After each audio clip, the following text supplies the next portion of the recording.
PA Books is a production of PCN, a nonprofit television network. Listeners like you make our programming possible. To learn more about PCN's mission and to support PCN with a donation, visit PCNTV.com. This link and others can be found in our show notes. We appreciate your support.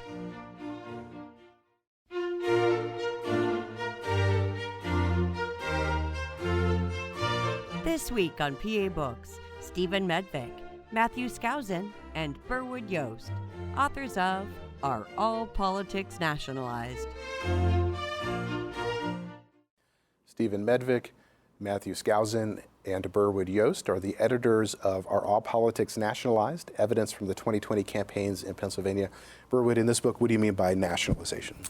Well, that's a good question, and actually it's the reason we wrote the book.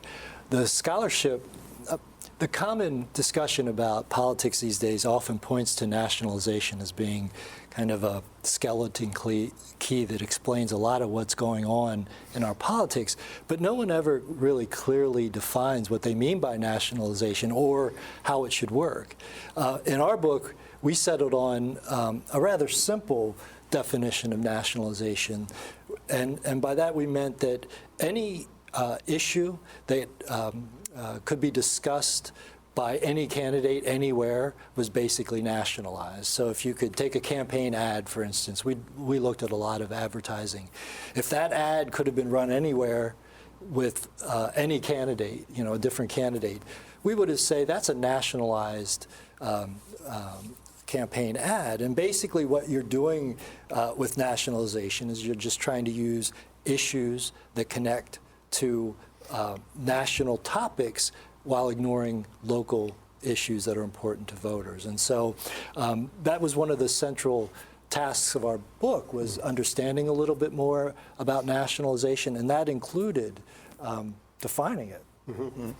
Yeah, and it might help to think about the opposite of nationalization, so what would be a localized campaign appeal? And that would be something that was specific to a candidate or an issue that a local community might deal with that the rest of the country wouldn't deal with. So if a candidate were to say, I was an Iraq war vet, not every candidate around the country would be able to say that. So a candidate making that kind of appeal was localized in the sense that they were bringing it back to themselves, bringing it back to the district or the local area and focusing on that. Mm-hmm. Now, why was Pennsylvania such a good choice for looking at this subject? Well, Pennsylvania is so representative of the nation. There's so many different types of areas where we have urban areas, we have rural areas, we have suburbs, and it's also it's one of the key states in the presidential election. So we knew that there'd be a lot of campaigning going on here. And so Pennsylvania seemed like a perfect case study for us. And I think that there were a lot of people that were concerned about nationalization, saying, candidates have lost touch with voters. And so there's a kind of a negative connotation with that. And so we thought, let's try and look at it from the candidate's point of view. Like, what was important to them? How were they reaching out to voters? Were they ignoring kind of local and state concerns and only focusing on national concerns? Or were they also focusing on local concerns? Well, how did you decide what types of campaigns to look at? Well, actually, we took an approach that was, as far as we know, never done before. We decided that we didn't want to look at one level of political campaigning, that what we thought would be interesting and would be most, give us the best chance of seeing how nationalized races were up and down the ballot was by studying not just the presidential campaign, but also a congressional district and then a couple of state house races within that congressional district. With the idea being, if the races were truly nationalized, we would see coordination at the various levels of donors, of messaging, of campaign events. Like, if things were really nationalized, one of those implications are that there would be all of this coordination and there would be some kind of national force driving how people campaign up and down the ballot. And so what we were looking for was a good mix of districts where we knew some more competitive, some less competitive, some rural, some urban, some suburban, some represented by Republicans, some by Democrats. We really were just trying to get a mix of races that would give us kind of, you can almost think of it as a core sample, right? In geology, you take a sample and you try to understand the layers. That's basically what we were doing. That's how we approached our task. And hoping to see kind of how things trickled down or flowed back up. And we should say a lot of the work done in these congressional districts, I mean, it was a lot of work to begin with, and it was done by a lot of our colleagues at colleges and universities around Pennsylvania. So we had some great contributors to the book who did the case studies in all the congressional districts. Yeah. So I think that's one of the things that made this book unique is there were scholars from 7 different Pennsylvania colleges and universities that were involved in this project. And that was really neat. Yeah. Mm-hmm. Now, the districts that you look at as case studies are around the state. So you've got the 1st and the 4th, which are in the southeast Pennsylvania, the 8th, which is in northeast, 10th here in the central Pennsylvania, the 16th up in Erie in the northwest, and then the 17th in the Pittsburgh area. How does that geographic scope reveal what you're looking for in this book? Mm-hmm. Absolutely. I mean, we didn't enter this project with any specific kind of hypotheses to test. What we thought would be the best approach would be to say, let's gather a bunch of different case studies and look at every element of the campaigns up and down the ballot. And that might tell us something about how nationalized we are, because we hear the stories. When we were wrapping up this book in 21,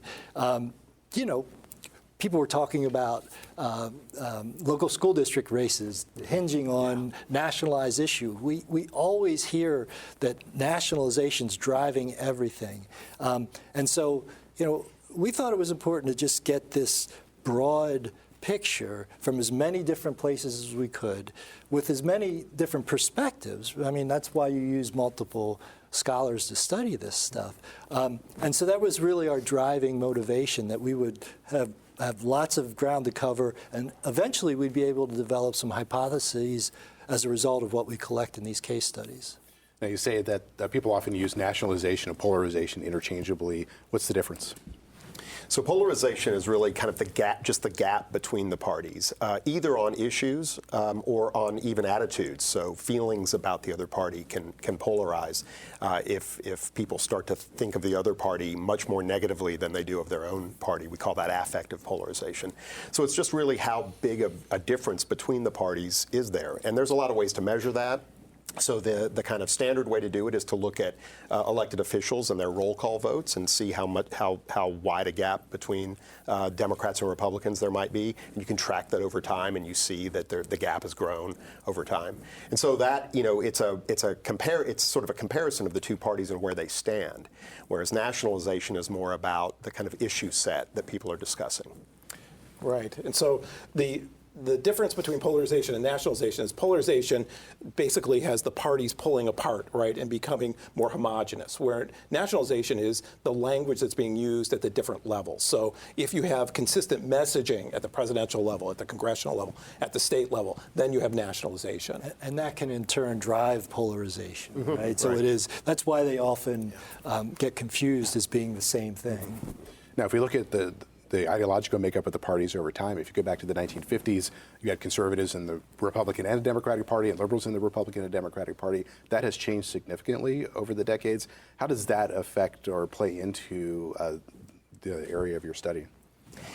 Well, the parties, it's a long story. It's the parties have sorted ideologically, like you've said, so that starting really in the kind of middle of the 20th century, the liberals began to feel uncomfortable in the Republican Party and conservatives uncomfortable in the Democratic Party.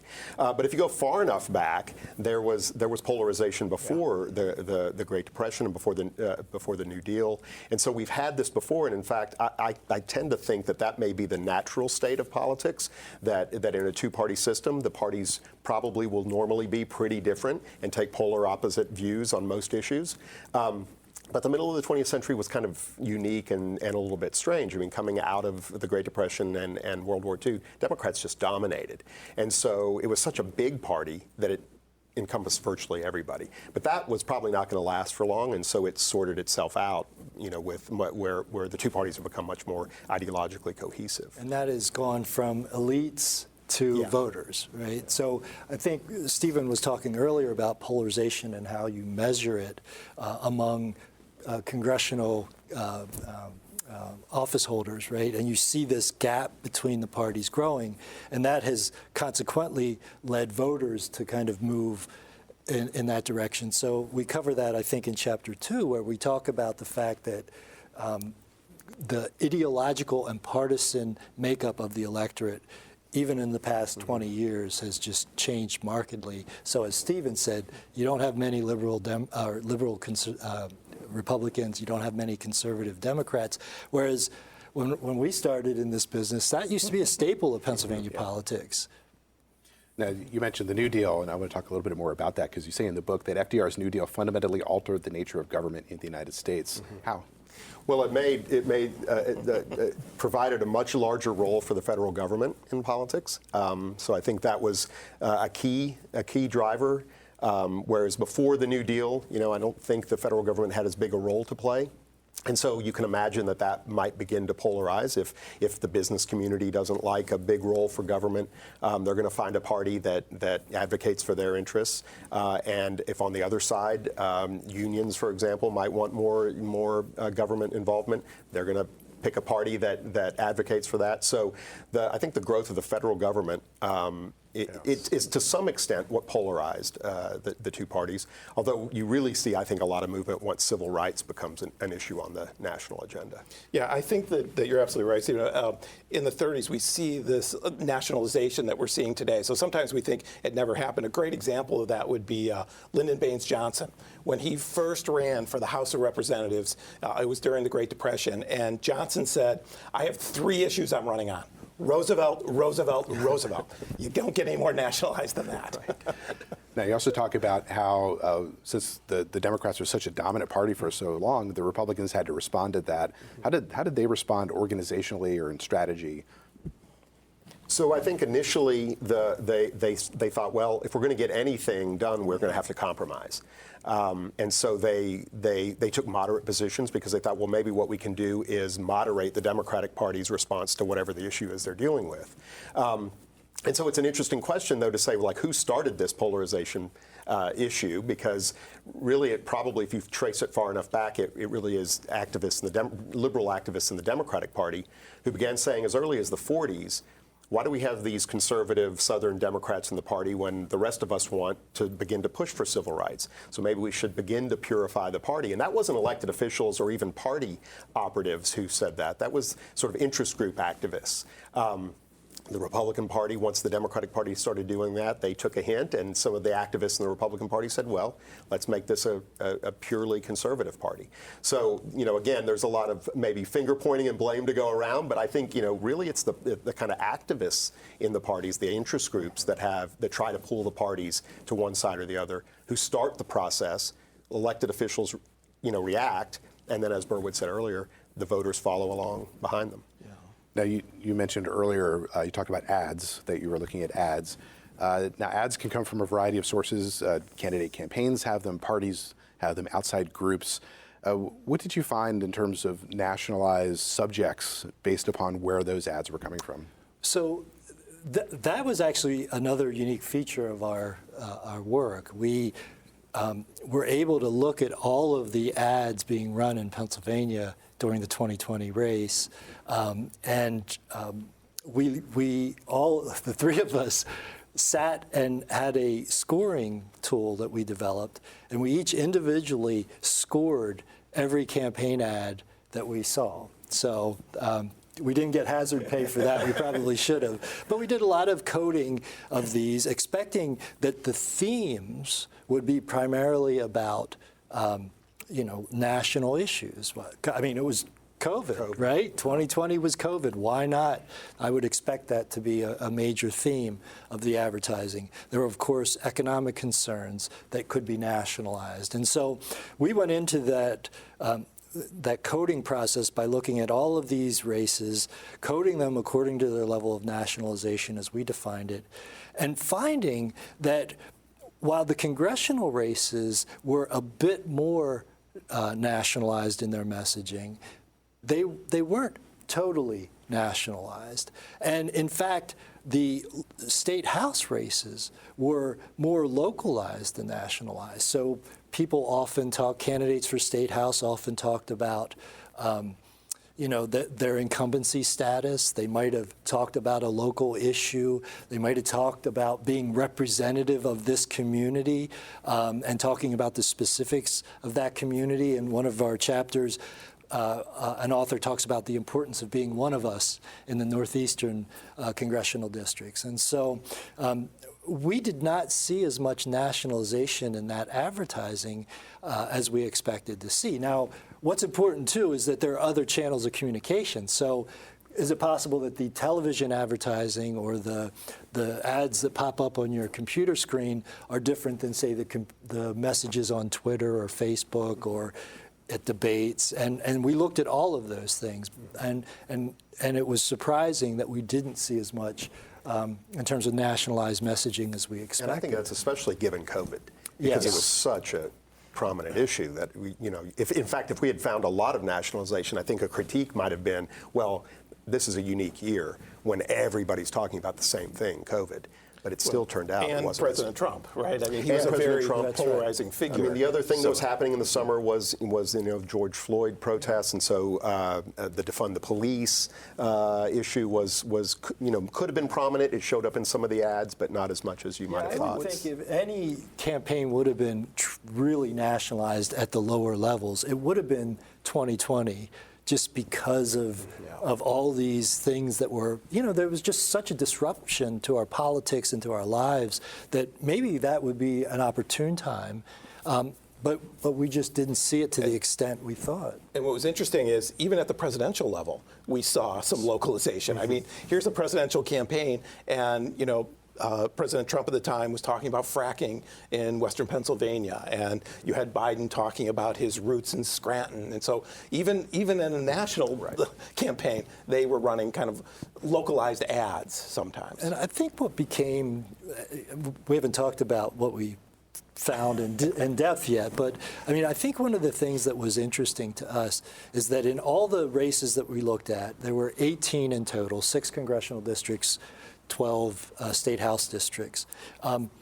We didn't find any races where both candidates really emphasized national messages. In some instances, you had a candidate who might be all in on national topics, whether it's COVID or pick the issue, defund the police. But in every circumstance, both candidates didn't take that stance. No one tried to out-nationalize the other. It's usually one candidate thought that was their best route, and the other chose a decidedly local approach, including one of the most interesting case studies is the 1st Congressional District, Brian Fitzpatrick. He never mentioned being a Republican. He and I think some of the state house candidates campaigned on environmental and climate change issues, right? And so if you really look, you can find a lot of localized messaging, at least in these campaigns. We did. Mm-hmm. And I think that was one of the surprising findings, particularly about the Fitzpatrick race, because that was a congressional district that Biden won. Right? And yet we had Republicans win at the congressional level and at the state level. And partly was the messaging. Right, so it flies in the face of this idea of just straight ticket voting. You know, there clearly has been an increase in straight ticket voting, and that's why a lot of political scientists conclude that, well, there must be nationalization then, because people are kind of taking their cues at the top of the ticket for president and then just voting the same party all the way down. But clearly, in a lot of the races that we looked at, they didn't. There was enough split ticket voting, at least, that you got different results at the presidential, congressional, and state legislative levels. Now, you mentioned that it was a mix of what that candidate thought they needed to do to win. So does that mean that there was no, I mean, in the congressional races, they all had an incumbent and the incumbents all won. Was there any pattern between what the incumbents did versus what the challengers did, or was it totally based on individuals? Well, I think what we found was competitiveness mattered the most. In races that were not competitive at all, if you were in a congressional race that, you were the Republican and you were all in, the district was overwhelmingly Republican, you were more likely to nationalize. Same thing on the Democratic side. If you were in a race that became competitive, and we had two races that were really safe, and in both cases, the incumbents nationalized more than the other candidates. In 4 of our races, they were more competitive. And we saw as the races became more competitive, they were more local. They did not focus on national. In many of those races, they didn't talk about Trump or Biden. They really focused on local issues. Yeah, we really saw the effect of incumbency, which in a polarized, nationalized environment, you would expect to count for less. But in, I think, virtually all the candidates who were incumbents won, I think, except for one. So these non-national sort of issues became prominent in predicting the outcomes. But you can see how this works in those really safe districts, because the candidate who's advantaged by the party advantage in their district, you know, they can afford to nationalize. But it was always the case that the candidate disadvantaged by the partisan makeup of the district would try to make it very local. You know, well, let's not talk about national politics. Let's not make this about Democrats or Republicans. Let's make it about who knows you best, who's in this community and knows the community, who cares about the local issues. It usually doesn't work for them, but you know, that's the only hand they can play. Now, you talk in the book about the influence of political elites, and how much do political elites drive nationalization? It's a good question. I mean, I think they are the ones driving it. I mean, but I guess the question is, well, who counts as an elite?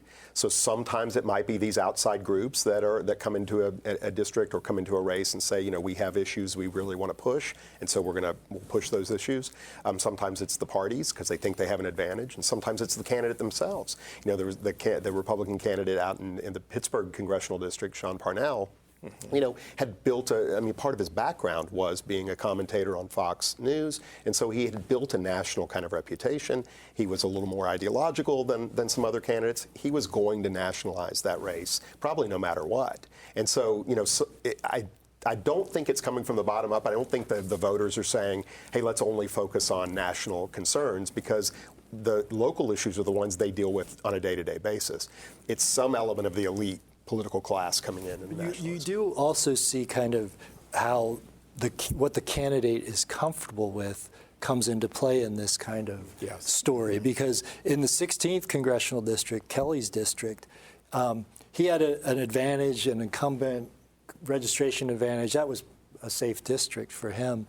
Yet one of his most powerful ads was an ad about his helping an employee, someone who worked for his company, overcome an opioid addiction, and you know how he was contributing to the community in that way. That was a completely localized message that was, I think, pretty effective. So it does. I think one of the things that we realized was how a candidate, sort of their perspective, their background, the reasons for running, all of those things drive whether or not, and how comfortable I think they are nationalizing their messaging. Well, and there's always an incentive, I think, for an elected official to say, I'm one of you, I'm from the community, if they can claim that, you know, I understand this community, I'm working hard for this community. So at any level, an elected official will want to sort of make that connection with the voters, I think. And And I think that's one of the pieces of good news out of the book, is that that's good for representation.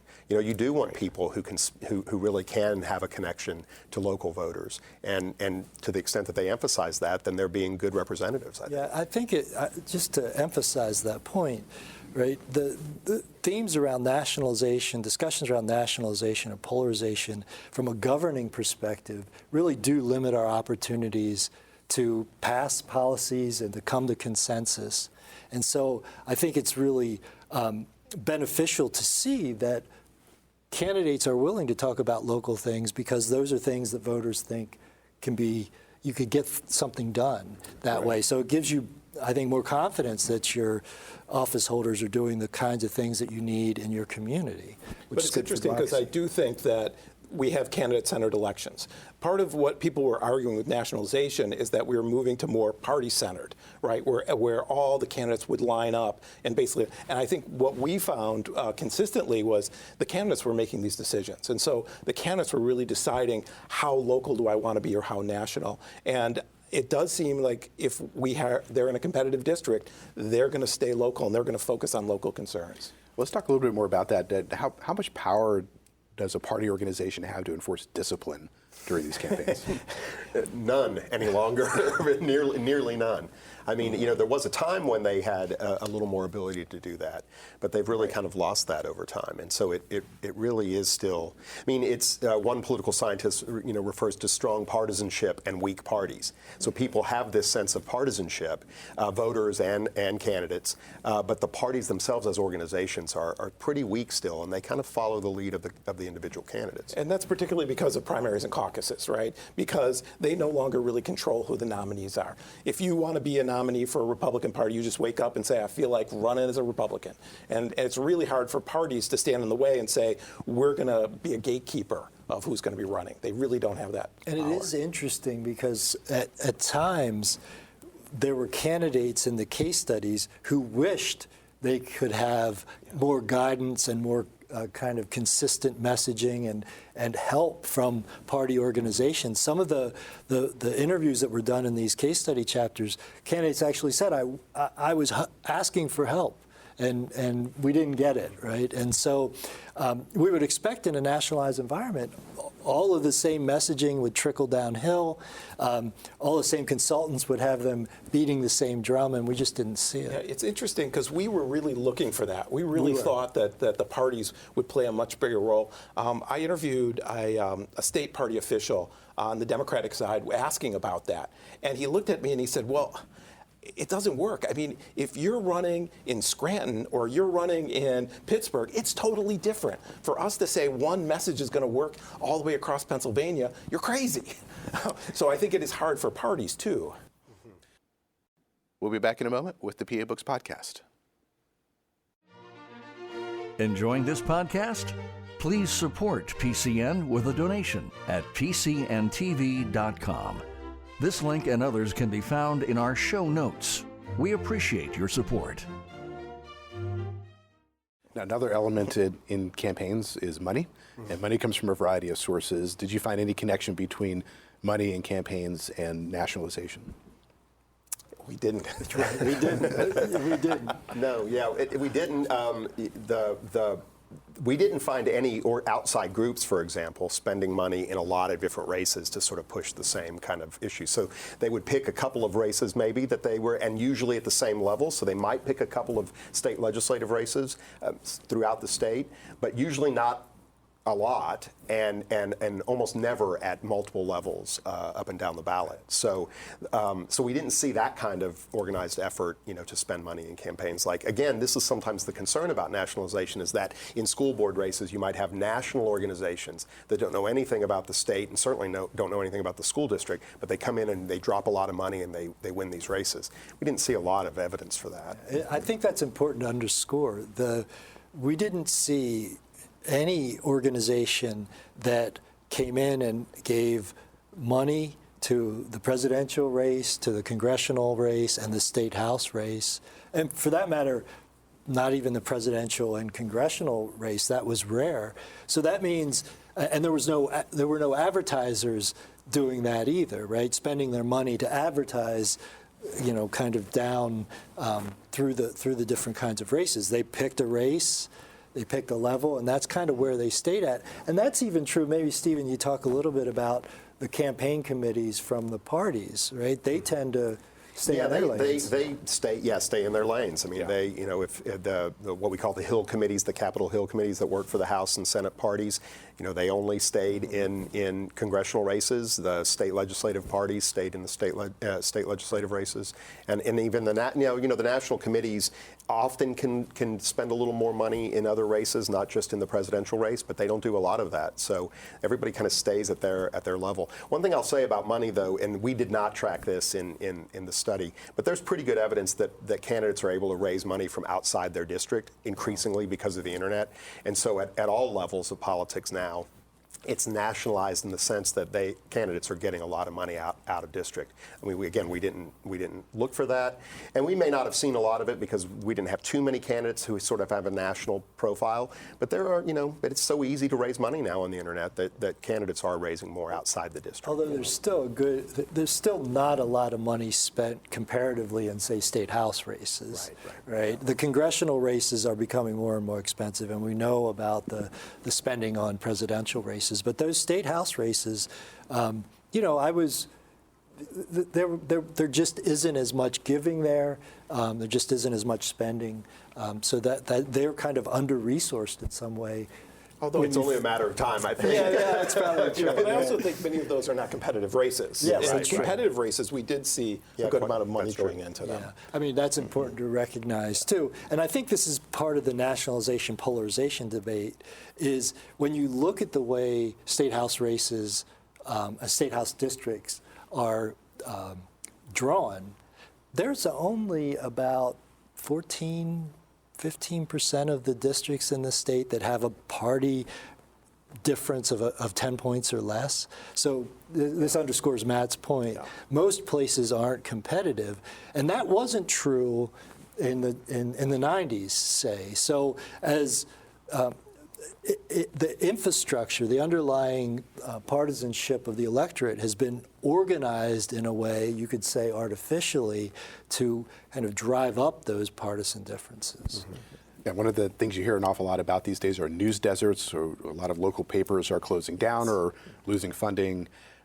How does the presence or the loss of a local newspaper in these communities affect messaging on local versus nationalization? Well, it's tremendous, and it's one of the reasons people think there's so much nationalization, and it's one of the explanations, at least, for it.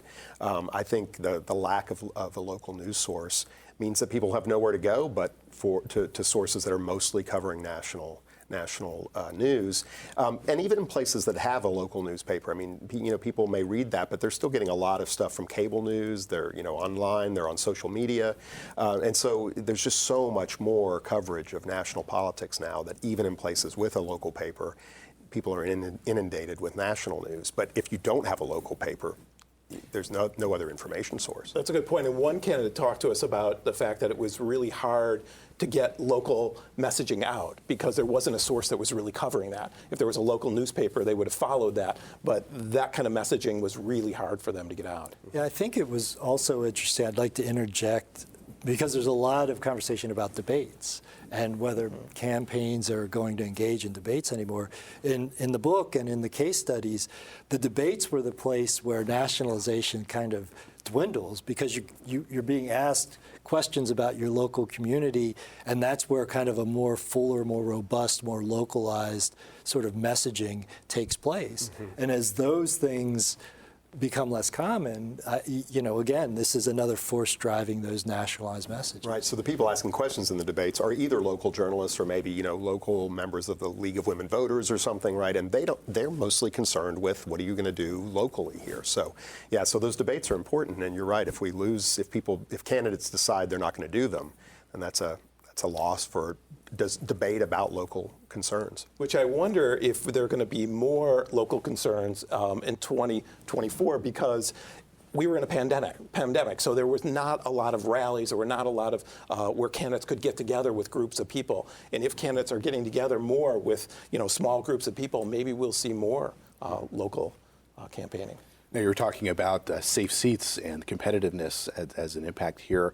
In 2018, the Supreme Court, state Supreme Court, issued a new congressional map. How did that impact anything that you covered in your study?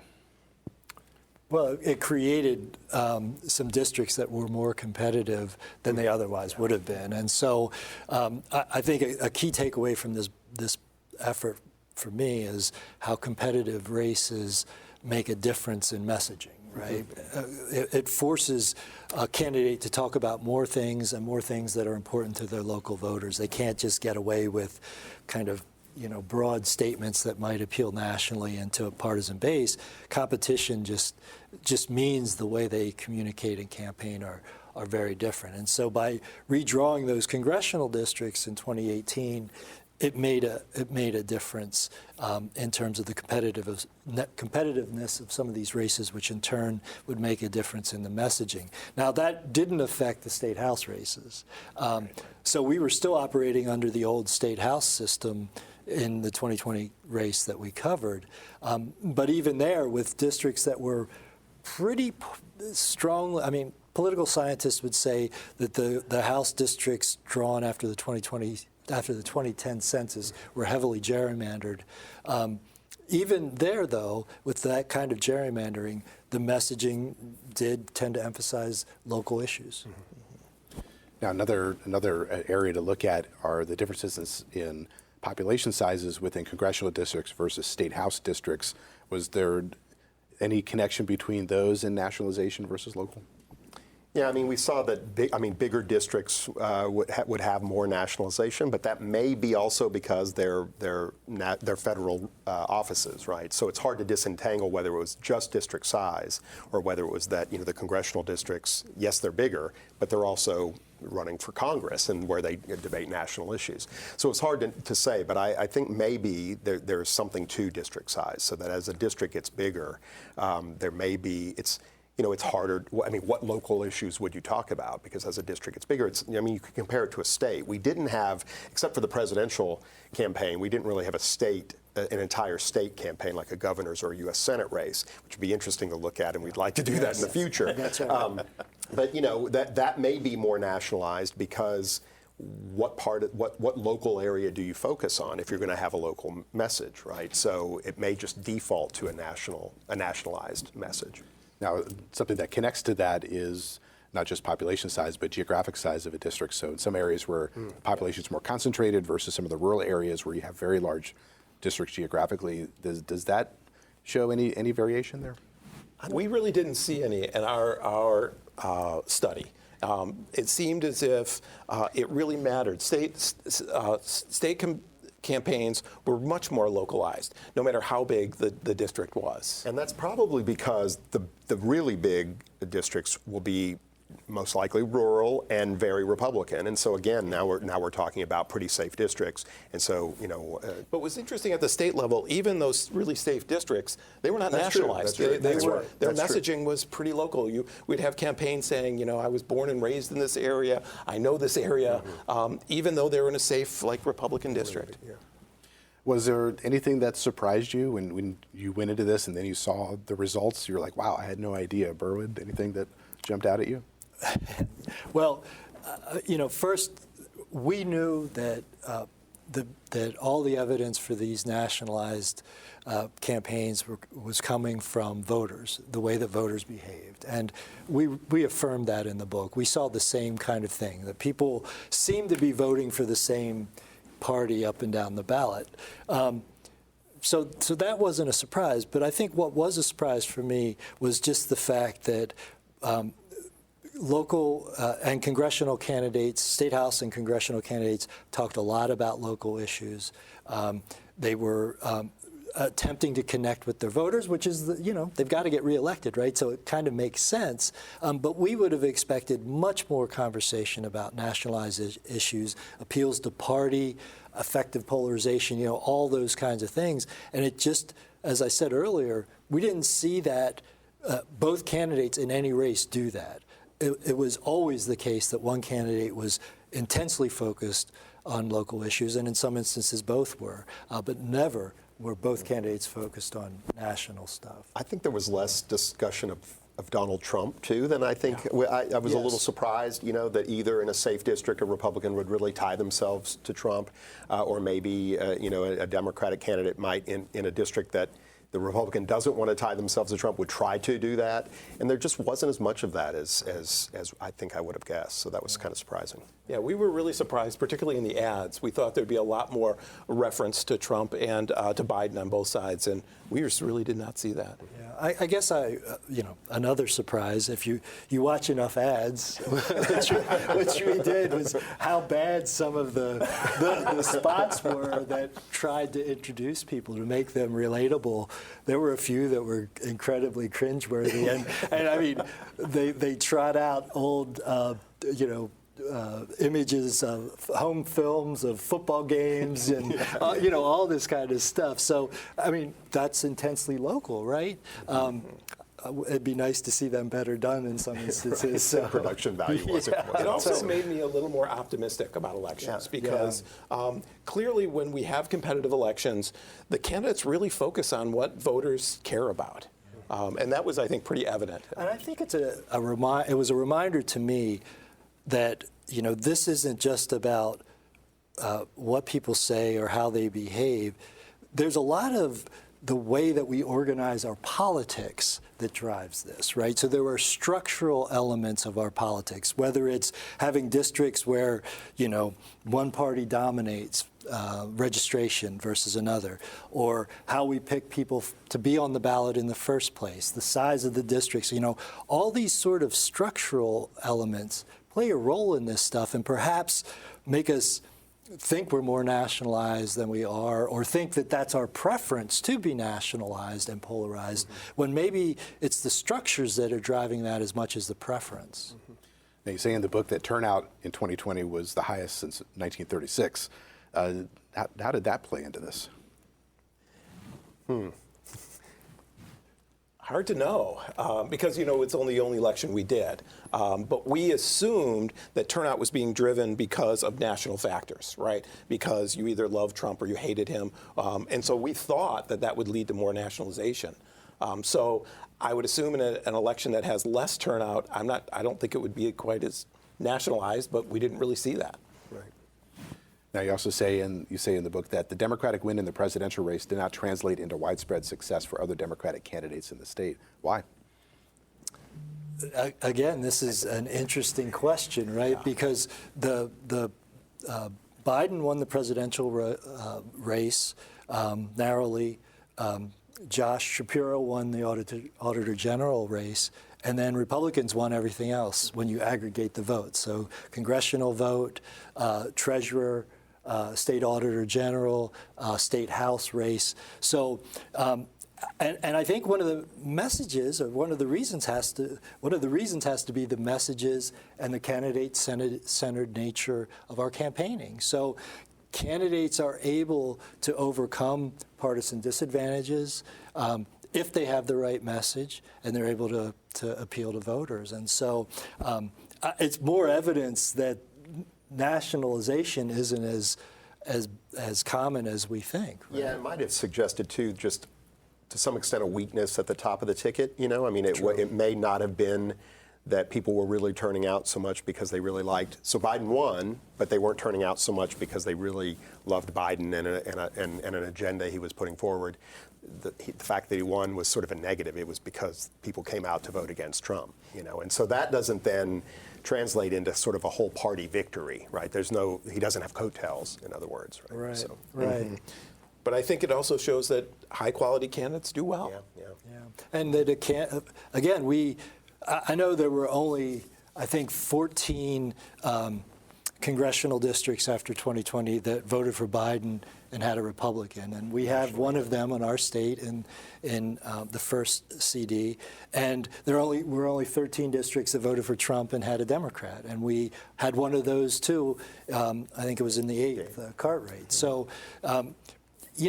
Pennsylvania is a place where I think voters are still willing to split their tickets because, it's much more common here than it is in other places. In fact, we had 12 state house races that we followed, 6 of them had a different result between president and state house, right? So now that again tells you that candidates can overcome nationalized forces with the right messaging. Now, if we look at the kind of bigger picture, if we go back over decades in Pennsylvania, you talk about that political change in Pennsylvania will reveal a stressed and economically struggling state, and talk about median household income declines, manufacturing employment declines. Over time, does that shape nationalization? Well, it certainly shapes the issue sets and the way that people affiliate with the party or a party, right? I mean, there's I think a lot of evidence that the decline of manufacturing jobs has helped drive what used to be Reagan Democrats or Casey Democrats towards the Republican Party. So I think the economic forces that we document in the book have helped change the way that people have registered and what party they're affiliated with. But economics is a tricky issue in the context of nationalization because it's always perennially an issue for voters everywhere. So in that sense, it's sort of national, right? How is the national economy doing? But it's often has very local context, right? Or it has local characteristics. And so it's steel mills closing in Western Pennsylvania or something, right? Which is a very local aspect to the economy. So I think it's hard to get a good read on whether economics is always national or is usually local. Right. Well, and the issue of fracking is an interesting one. And while it's not completely unique to Pennsylvania, it is an important issue in Pennsylvania. It made the cover of our book. And the presidential candidates ran ads about it. And I do think the reorientation of jobs in the Marcellus Shale region has helped move some of this partisan movement from Democrats in the Southwest being labor union Democrats to being Republican leaners. So Stephen's right. I mean, all of this stuff is complicated with lots of layers. But I think the economics and perceptions about economic change and cultural change have driven most of this. Now, we talked earlier about some of the changes over time, where if we go back to the New Deal era or the period after World War II, and you talk about how the parties themselves reorganized themselves and sought to kind of renew themselves. And you said the Democrats went through a reform process that focused on party rules and procedures. The Republicans focused on the party's organizational capacities. Are those differences still present in the two parties? That's a good question. I mean, Democrats do tend to be procedural, and they look at their rules. You know, there are debates just recently about superdelegates and their role in the nominating process. So the Democrats are really concerned about those kinds of rules, and the Republicans have been just very good at, in part because at least until recently, it's been a party that organizationally is sort of is driven from the top. And so they've been able to say, this is what we have to do to win. Here's how we have to spend money, or here's how we have to organize ourselves in terms of campaign advertising and providing resources for candidates to make ads. And so, you know, I think that's still basically the same situation as we had in the late 60s when the McGovern-Fraser Commission was, you know, what the Democrats put that together. So I think that's still true.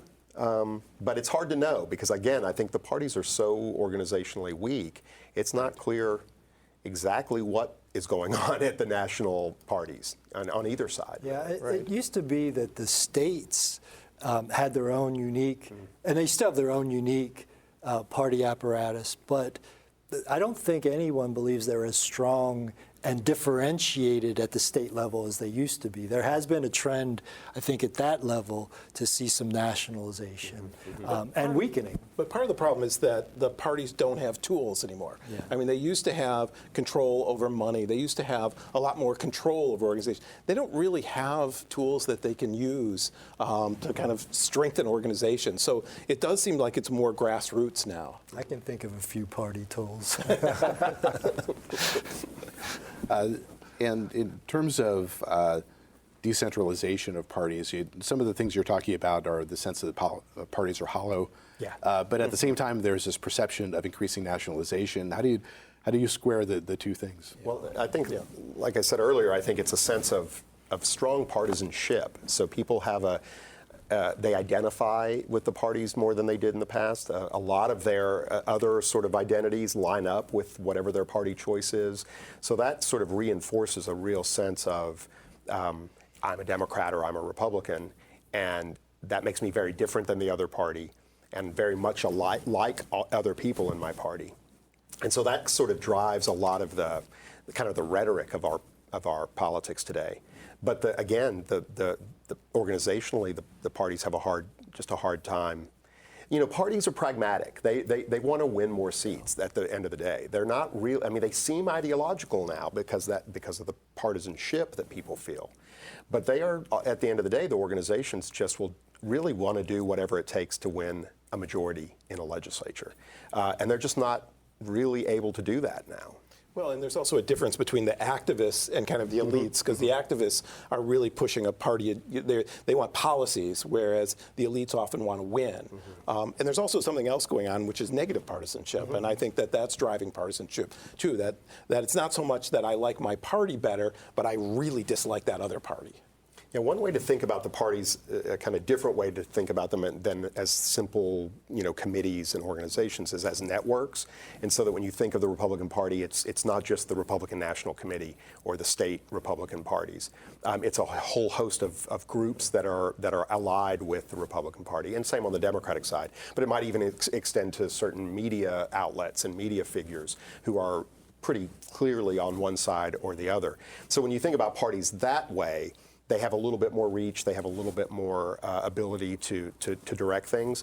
But still, what we found was the interest groups that came into these races kind of followed the lead of the candidate. So if the candidate was running a national campaign, they just replicate that in their own advertising. If the candidate was running a local campaign, then they would run local issues in their advertising. So again, even if you think of these outside groups as really part of the party, they're still also following the lead of the candidates, suggesting that the organization isn't as strong as the candidates are. Let's talk about the academic side of this. You say that scholars interested in nationalization have largely ignored the role that campaigns play. And in a sense, it's scholars are making choices about what they choose to study and what they don't. And if they're not studying something, then that's information that is not available publicly. Talk about that as scholars. It's availability of data. Yeah, that's I mean, so much of what political scientists look at is voters, because there's so much data. There's election results. There's polling data, and so I think that's it was really labor intensive to do this work, which is why we credit our contributors, because they were on the ground gathering all the information, following campaigns in their districts, and that's a lot of work. Not that it's not a lot of work to do voting behavior research, but the data is just so widely available that it tracks. Yeah, there's no way just the three of us could have done this book. No, right. I mean, right. And that speaks to why I think people choose to do other things, because it's really hard to coordinate. Well, as we note in the book, I mean, there's no clear definition of what it means to have a nationalized message, right? It's kind of, it when you see it. And so, I mean, we had to overcome that barrier. And then there was the data barrier, because following campaigns, as Matt and Stephen have said, it's labor intensive. And particularly in this day and age, because, you've got Facebook and Twitter and TikTok or whatever else might electronically be there. Then there are mailings. Like many of our colleagues collected mailings and door hangings. And when you think about campaign messaging, we often think about TV ads, which is an important part. But there are so many different channels that they might use too. And we tried to capture in all these case studies all those different channels to see, is the mailing similar to the TV ad, to the Twitter tweet, that kind of thing.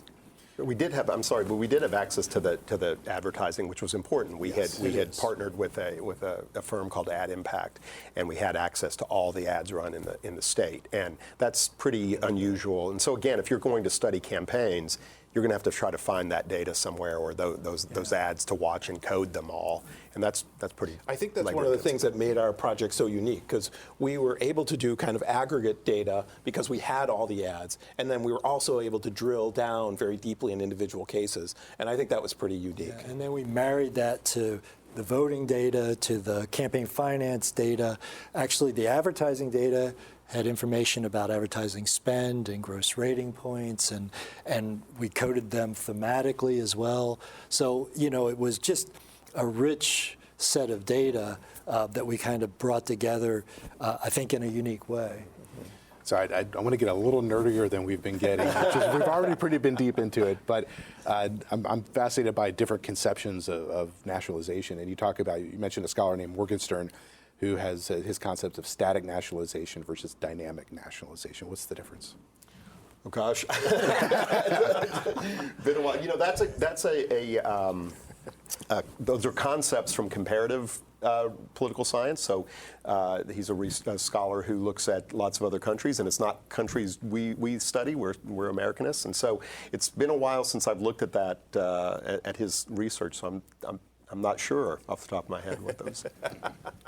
Okay, well, let me try it again here. So 2 other dimensions of the concept of nationalization: dispersion and inflation. Right. Yeah. This is in the weeds. Yes. It's way in the weeds. Yeah. It is. So we covered, we sort of moved through, to be fair, as we did the literature review, we kind of spit out these different ways that sometimes these have been conceptualized.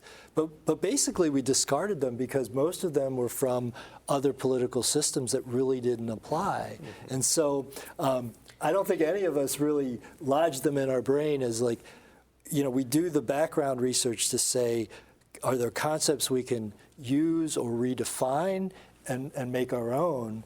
And none of those really applied to what we were doing. Essentially what these other definitions are trying to get at is, are you seeing patterns sort of across different districts that look similar, or are you seeing patterns up and down the ballot, right, that look similar? And those are 2 different ways of trying to measure or look at nationalization. Are you looking at nationalization that might be happening presently, or are you looking over time? So there's a couple of different ways to do it. Of course, having only done 1 year, we're looking at it at one place. But we're trying to combine this idea of looking up and down the ballot and across geography. So we have just a couple of minutes left, and I just want to wrap up by asking each of you, now that you've done this study, what's, say, one question that's on your mind that you would like to go forward with? Wow, one question. Well, I would love to know if this travels. If we found some very interesting findings here, but could we replicate this? Could we replicate this in Pennsylvania again? Could we replicate this nationally? That's what I would really like to know. Yeah, and so we've generated some hypotheses, I think, from this. And so, going to a state that's not a swing state, not a battleground state in a presidential election, would our hypotheses hold in those places? I think that's the next step.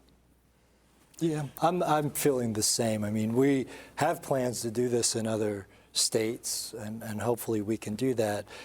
Pennsylvania is a unique place. It's one of a few true swing states, very competitive races. And so while this gave us an opportunity to form some ideas and to kind of do a better job of defining the concepts that we studied and to come up with some hypotheses, we need to see if this holds in other places because, as you've seen, Pennsylvania has more split districts than most other places. I think there's some refinement, too, of what we mean by nationalization and how exactly it differs from polarization. I think we have a pretty good handle on that, but there's more work to be done there, too. Yeah, I think that's the other element of it, the polarization-nationalization connection, for sure. We've talked a lot about that. Well, we've been talking about the book, Are All Politics Nationalized? Evidence from the 2020 Campaigns in Pennsylvania. And our guests have been Stephen Medvic, Matthew Schousen, and Berwood Yost. Thank you all for joining me. Thank you. Thanks for having us. Listeners like you make PCN programming possible. Full episodes of PA Books, as well as other PCN programs, are available to stream with the PCN Select app. To learn more about PCN's mission and to support PCN with a donation, visit pcntv.com. This link and others can be found in our show notes. We appreciate your support.